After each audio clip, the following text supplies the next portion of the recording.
SSP Global Jobs, the first job consultancy of Haryana. रोजगार दिलाए, बेरोजगारी भगाए।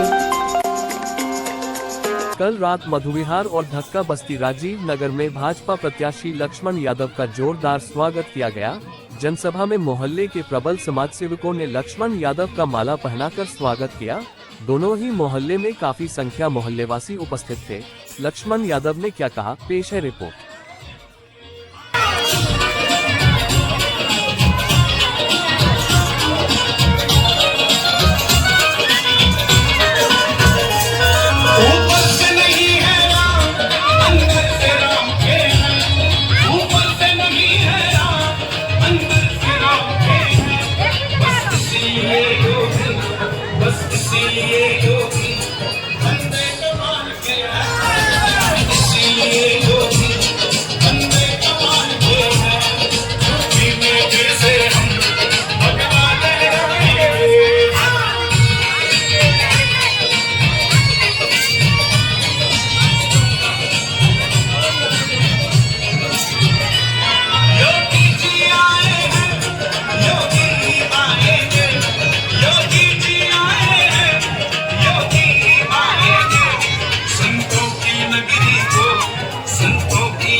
भैया तालियां बजनी चाहिए। स्वागत में भी तालियां बजनी चाहिए। अब मैं आमंत्रित करूंगा हमारे सैनी समाज की तरफ से श्री बलवंत सैनी जी, खुशीचंद सैनी जी, लक्ष्मी नारायण जी, राजेंद्र सैनी जी, सुंदर सैनी जी, राजकुमार जी, भाई लखन जी, राजेंद्र जी और रमत जी।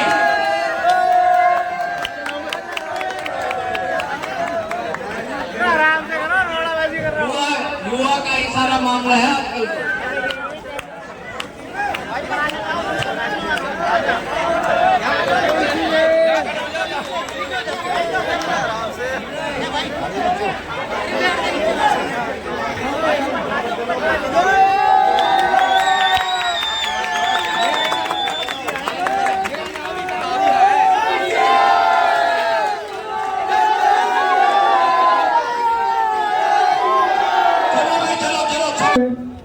जो पुराने कार्यकर्ता हैं उन्हीं में से एक हमारे भाई उस टाइम में जिलाध्यक्ष होते थे। जिला के बाद में फिर जिले में 4 जगह हैं। सेंटर पॉइंट रेवाड़ी है।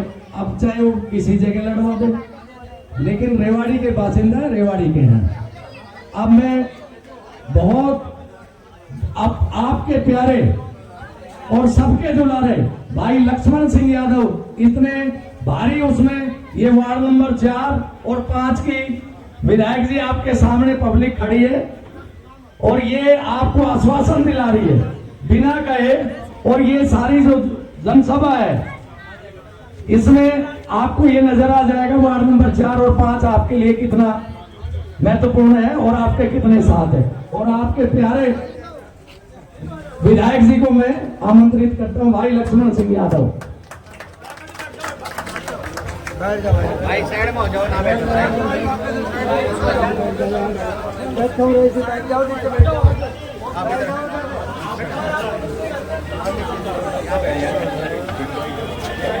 बहुत ही सम्मान के योग्य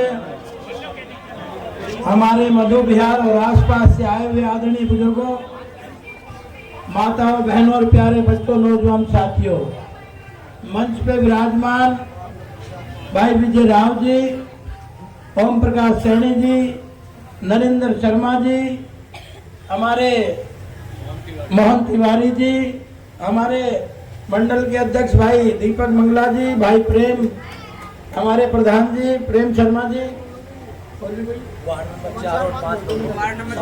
वार्ड नंबर 4 और 5 के सभी आदरणीय कार्य कृष्ण कृष्ण बिरला और उनकी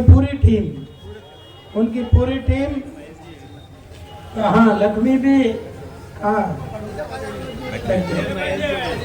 और महेश भी, हमारे सारे साथी सम्मानित। SSP Global Jobs, the first job consultancy of Haryana.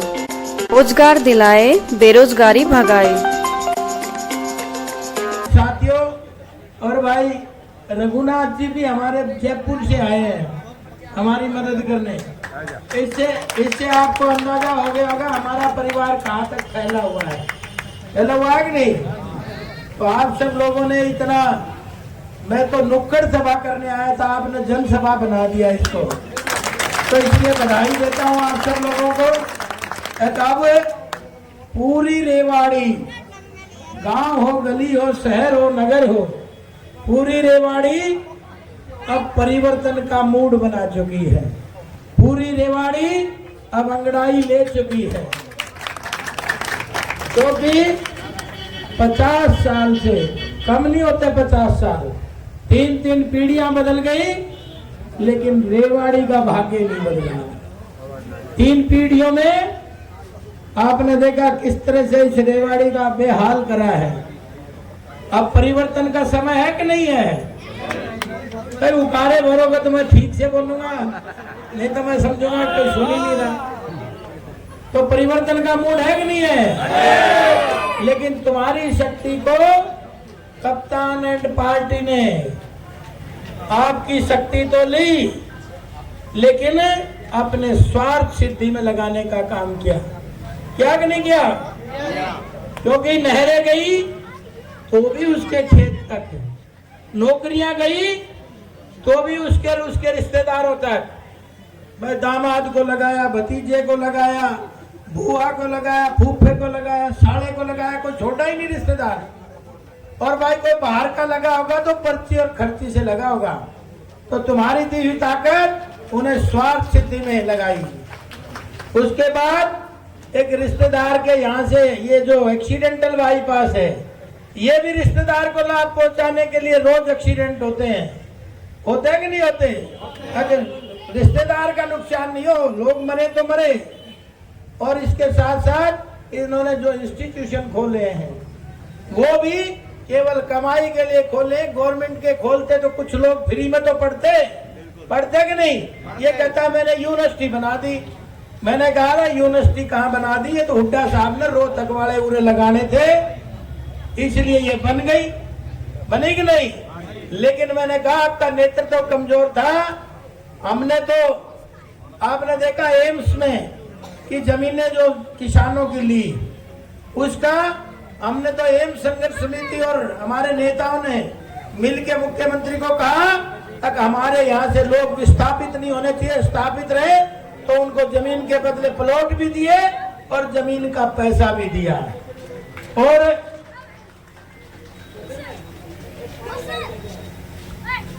जमीन का पैसा भी उन्होंने दिया। लेकिन मैंने कहा मीरपुर में अभी मैं गया परसों, तो लोग कह रहे जी हम तो ठगे से महसूस कर रहे हैं। मैंने कहा क्यों? बोले 100 एकड़ जमीन चलेगी और हमारे घास खोदनियां लगा रखे हैं सिर्फ 4th क्लास से भी नीचे। तो बोला हमें कोई इसका फायदा नहीं हुआ। तो मैंने कहा तेरा जनप्रतिनिधि कमजोर था, नहीं तो हमने जब दिलवाए तो वो भी दिलवा सकता था। तो इस तरह के लोग वो कर रहे हैं।